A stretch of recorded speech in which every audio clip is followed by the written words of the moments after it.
ଏ କାହାଣୀ 15 ବୟସର ପିଲା ରୋହନ ସହ ଘଟିଥିବା ଏକ ସତ ଘଟଣା ଉପରେ ଆଧାରିତ।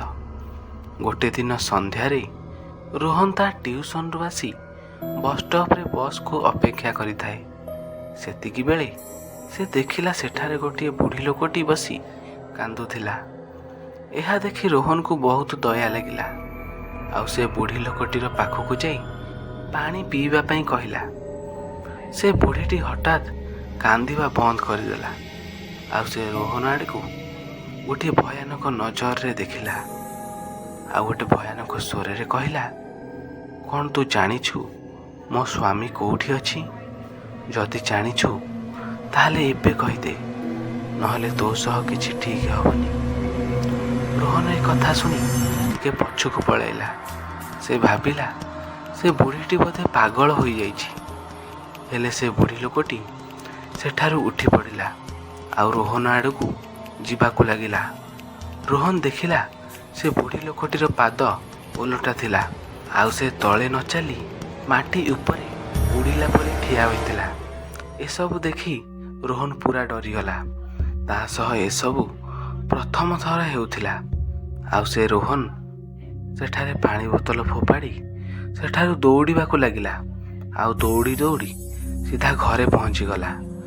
ରୋହନ ସନ୍ଧ୍ୟାରେ ବସି ଭାବୁଥିଲା ଯେ ସେ ବୁଢ଼ୀ ଲୋକଟି କିଏ ଥିଲା, ଆଉ ସେ ମୋତେ ଏମିତି କଥା କ'ଣ ପାଇଁ କହୁଥିଲା। ହେଲେ ସେ କିଛି ବି ବୁଝିପାରୁନଥିଲା। ସେଦିନ ରାତି ପ୍ରାୟ 2ଟା ବାଜିଥାଏ। ହଠାତ୍ ରୋହନର ନିଦ ଭାଙ୍ଗିଗଲା ଆଉ ତାକୁ କାହାର କାନ୍ଦିବାର ଶବ୍ଦ ଶୁଣାଗଲା।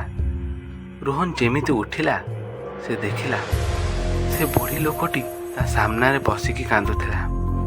ଆଉ ତା ହାତରେ ସେଇ ପାଣି ବୋତଲ ଥିଲା, ଯେଉଁ ପାଣି ବୋତଲ ରୋହନ ସେ ବସ୍ଷ୍ଟପ୍ରେ ଫୋପାଡ଼ି ଦେଇ ଆସିଥିଲା। ହେଲେ ସେ ପାଣି ବୋତଲରେ ପାଣି ବଦଳରେ ରକ୍ତ ଥିଲା।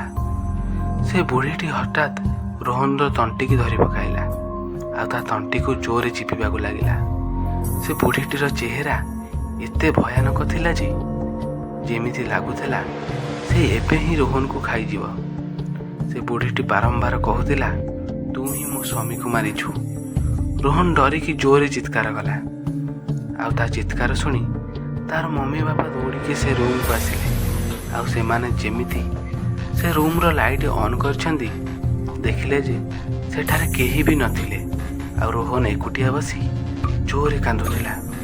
ରୋହନ ତା ବାପା ମାଆଙ୍କୁ ଦେଖି କାନ୍ଦି ପକାଇଲା। ଆଉ କାନ୍ଦି କାନ୍ଦି ସେମାନଙ୍କୁ ସବୁ କଥା କହିଲା। ହେଲେ ତା ମମି ବାପା ଭାବିଲେ ଯେ ରୋହନ ବୋଧେ କେଉଁ ଖରାପ ସ୍ୱପ୍ନ ଦେଖିଛି। ସେଥିପାଇଁ ସେମାନେ ତାକୁ ବୁଝାଇକି ଶୁଆଇ ଦେଲେ। ତା ପରଦିନ ସକାଳେ ରୋହନ ଯେତେବେଳେ ଉଠିଲା, ସବୁ କିଛି ନର୍ମାଲ ହୋଇଯାଇଥିଲା। ହେଲେ ଆଜି ଯାଏଁ ବି ରୋହନ ଜାଣିପାରିଲାନି ଯେ ସେଦିନ ତା ସହ କ'ଣ ଘଟିଥିଲା, ଆଉ ସେ ବୁଢ଼ୀ ଲୋକଟି କିଏ ଥିଲା। ସେହିଦିନ ଠାରୁ ରୋହନ ବହୁତ ଦିନ ଯାଏଁ ତା ଟ୍ୟୁସନ୍ ଯିବା ବି ବନ୍ଦ କରିଦେଲା। ଆଉ କେବେ ବି ସେ ବସ୍ଷ୍ଟପ୍ ଆଡ଼େ ଗଲା ହିଁ ନାହିଁ। ତ ସାଙ୍ଗମାନେ, ଆପଣମାନଙ୍କୁ କ'ଣ ଲାଗୁଛି? କିଏ ଥିଲା ସେ ବୁଢ଼ୀ ଲୋକ? କମେଣ୍ଟ ମାଧ୍ୟମରେ ନିଶ୍ଚୟ ଜଣାଇବେ। କାହାଣୀଟି ସରିଲା। ଯଦି ଆପଣମାନଙ୍କୁ ମୋ କାହାଣୀଟି ପସନ୍ଦ ଆସିଥାଏ, ତାହେଲେ ମୋ ଚ୍ୟାନେଲ୍ ରିନୁ ଅଫିସିଆଲି 0.2କୁ ସବସ୍କ୍ରାଇବ୍ କରିବାକୁ ଜମାରେ ବି ଭୁଲିବେନି। ଆଉ ହଁ, ଯଦି ଆପଣମାନଙ୍କ ସହ ବି ଏମିତି କିଛି ହରର ଘଟଣା ଘଟିଛି, ତାହେଲେ ଆମ ସହ ସେୟାର କରିବେ। ଆପଣ ଆପଣଙ୍କର ଷ୍ଟୋରି କହିଲେ ମୁଁ ତାକୁ ମୋ ନେକ୍ସଟ ହରର ଷ୍ଟୋରିରେ ଆଣିବାକୁ ଚେଷ୍ଟା କରିବି। ଦେଖା ହେବ ନୂଆ ଏକ ହରର ଷ୍ଟୋରିରେ। ରହୁଛି, ଜୟ ଜଗନ୍ନାଥ।